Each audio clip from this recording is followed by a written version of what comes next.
Assalamualaikum warahmatullahi wabarakatuh. Perkenalkan, nama saya Lin Oktaviani dengan NIM A1D11981. Nah, saya dari Prodi PGSD Universitas Jambi. Nah, sebelum itu kita memulai pembelajaran pada hari ini, ada baiknya kita berdoa terlebih dahulu. Berdoa dimulai. Berdoa selesai.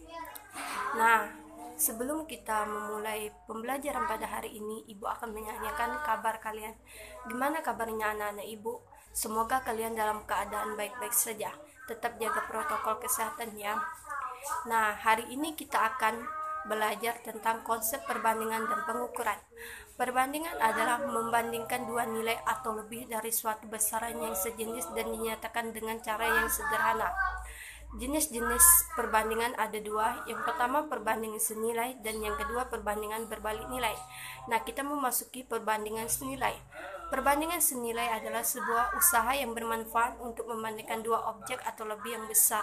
Jika salah satu nilai dari variabelnya yang bertambah, maka akan membuat variabel lain pun ikut bertambah. Sedangkan perbandingan berbalik nilai adalah upaya untuk membandingkan dua objek atau lebih dari besaran nilai salah satu dari variabel yang akan bertambah, maka untuk membuat variabel lain yang menjadi berkurangnya nilai. Nah, anak-anak Ibu, di sini Ibu mempunyai contoh perbandingan. Contoh perbandingannya seperti ini ya.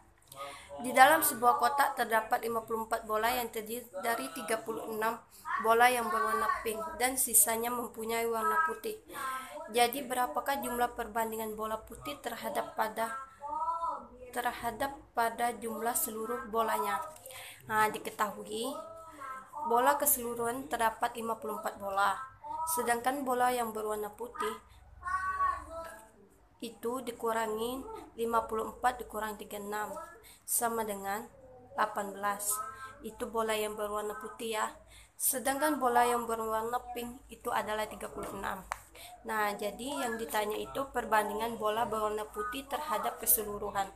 Jawab 54 banding 18 sama dengan 3:1. Jadi perbandingan bola berwarna putih terhadap jumlah keseluruhan adalah 3:1. Oke, baiklah, di sini saya akan memberikan contoh tentang perbandingan senilai dan perbandingan berbalik nilai. Contohnya itu adalah seperti ini.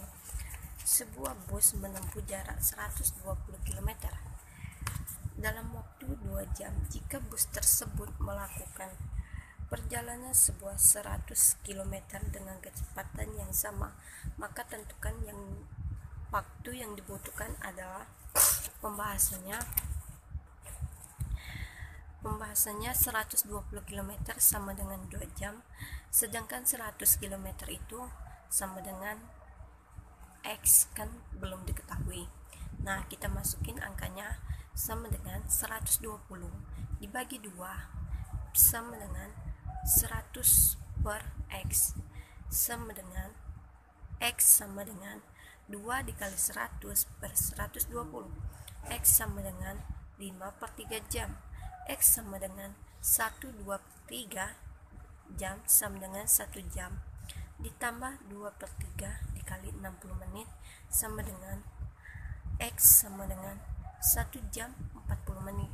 Nah, itu contoh perbandingan senilai. Dan contoh perbandingan berbalik nilai itu, sebuah roda memiliki jari-jari 16 buah dengan jarak antara jari-jarinya 7,5 cm. Jika dalam antara jari-jarinya dibutuhkan menjadi 8 cm, berapa banyak jari-jari yang dibutuhkan bisa dipasang pada roda tersebut? Nah, kita memasuki pembahasannya. 16 jari-jari itu berukuran 7,5 cm. Yang ditanya itu berapa jari-jari jika ukurannya 8 cm? Kita ketahui dulu. Kita masuki jawabannya. 16 jari-jari dikali 7,5 cm sama dengan jari-jari dikali 8 cm. Nah, jari-jari yang belum diketahui, yang belum ada nilai itu kita lambangkan P ya. Nah, sama dengan 120 sama dengan 8P. P sama dengan 120 dibagi 8. P sama dengan 15 buah jari-jari. Berarti jari-jari yang berukuran 8 cm tersebut tadi memiliki 15 buah jari-jari. Oke, baiklah, kali ini kita akan memasuki materi tentang konsep pengukuran. Sebelum itu kita harus tahu dulu apa sih itu pengukuran. Pengukuran merupakan kegiatan membandingkan suatu besaran yang diukur dengan alat ukur yang digunakan sebagai satuan.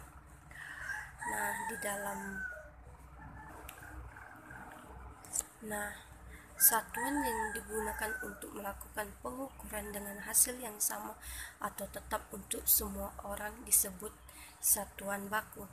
Sedangkan satuan yang digunakan untuk melakukan pengukuran dengan hasil yang tidak sama untuk orang yang berlainan disebut satuan tidak baku. Kita harus tahu ada beberapa besaran pokok dan besaran turunnya. Apa sih materi besaran pokok dan besaran turunan itu? Besaran pokok adalah besaran yang satuannya telah didefinisikan terlebih dahulu.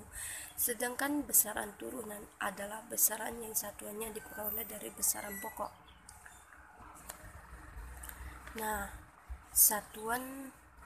Satuan pada besaran pokok dan besaran turunan itu terdapat pada tabel berikut ini.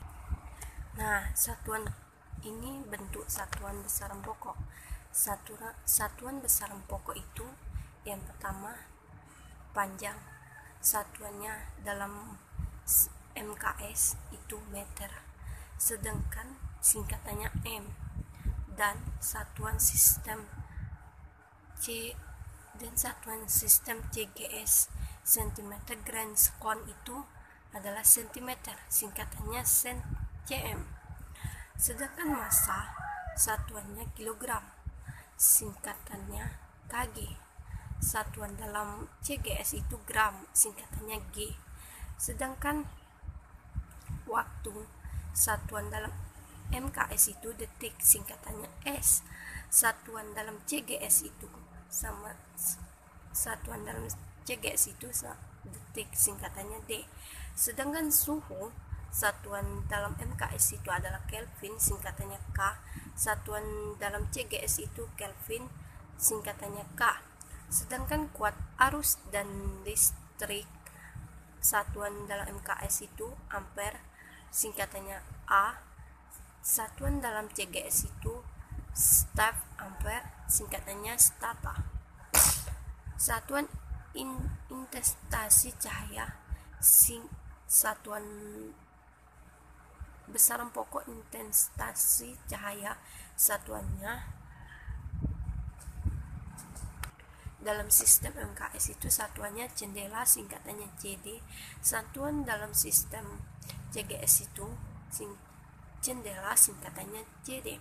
Besaran pokok pada jumlah zat satuannya kilomol, singkatannya mol. Satuan dalam CGS itu mol, singkatannya mol.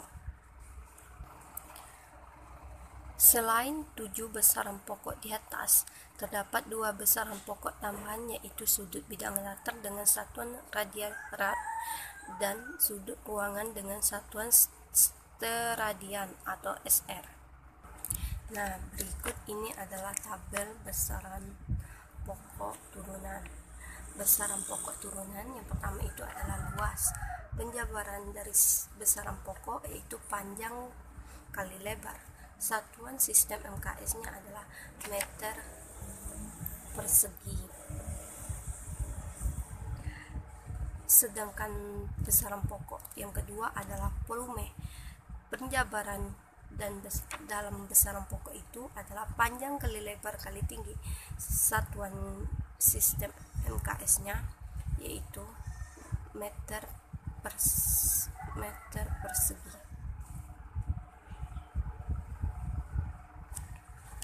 Sedangkan yang ketiga yaitu massa jenis. Satu, penjabaran dari besaran pokoknya yaitu massa dibagi volume. Satuan dalam MKS-nya yaitu kilogram per meter persegi. Yang keempat yaitu kecepatan. Penjabaran dari besaran pokok itu perpindahan dibagi waktu. Sedangkan dalam sistem MKS-nya yaitu meter per sekon. Yang kelima adalah percepatan. Kecepatan sama dengan dalam sistem penjabaran dan besaran pokok sama dengan kecepatan per waktu sama dengan meter per sekon kuadrat. Yang keenam adalah gaya. Gaya dalam sistem penjabaran dari besaran pokok itu massa dibagi percepatan sama dengan dalam sistem MKS-nya Newton sama dengan kilogram dikali meter per sekon kuadrat. Yang ketujuh adalah usaha. Usaha dalam sistem penjabaran dari besaran pokok itu gaya dikali perpindahan. Dalam sistem MKS Joule sama dengan kilogram dikali meter kuadrat dikali per sekon kuadrat. Yang kedelapan daya. Daya dalam sistem penjabaran dari besaran pokok itu usaha dibagi waktu. Dalam sistem MKS sama dengan Watt atau W sama dengan kilogram dibagi meter per kilogram dikali meter pangkat 2 per S pangkat 2. Yang kesembilan yaitu tekanan. Gaya dari dalam penjabarannya yaitu gaya dibagi luas. Sedangkan dalam sistem MKS-nya PA sama dengan Newton per meter kuadrat. Yang ke-10 momentum. Penjabarannya yaitu massa dikali percepatan. Dalam sistem MKS-nya yaitu kilogram dikali meter per sekon.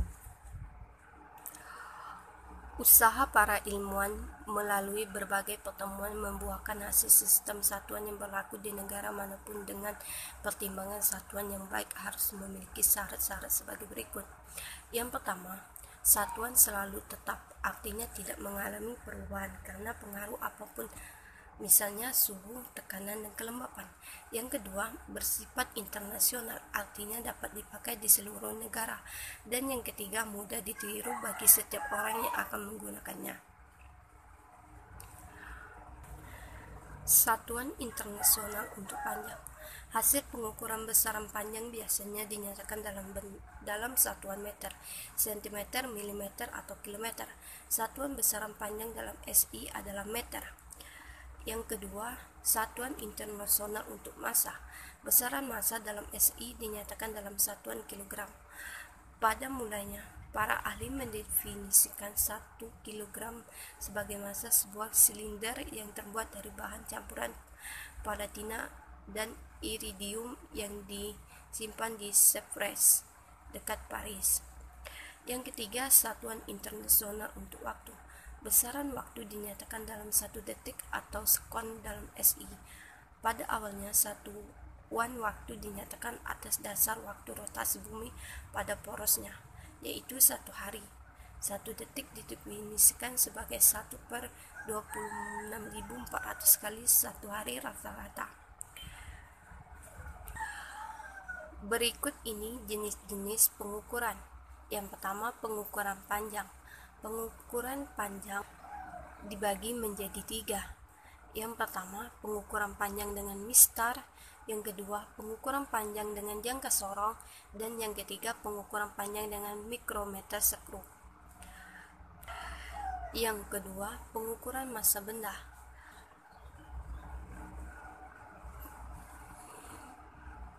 Yang ketiga, pengukuran besaran waktu.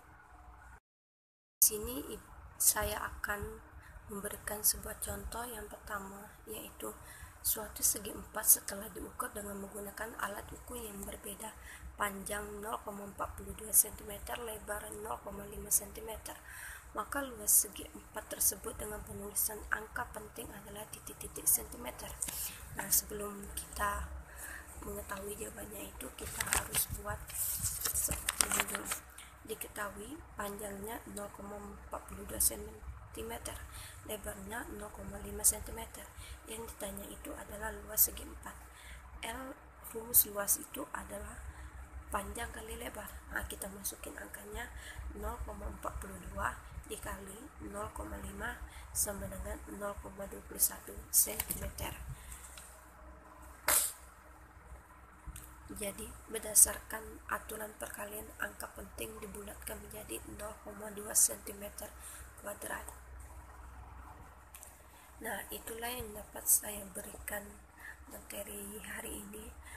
Jika ada kekurangan, saya mohon maaf. Wassalamualaikum warahmatullahi wabarakatuh.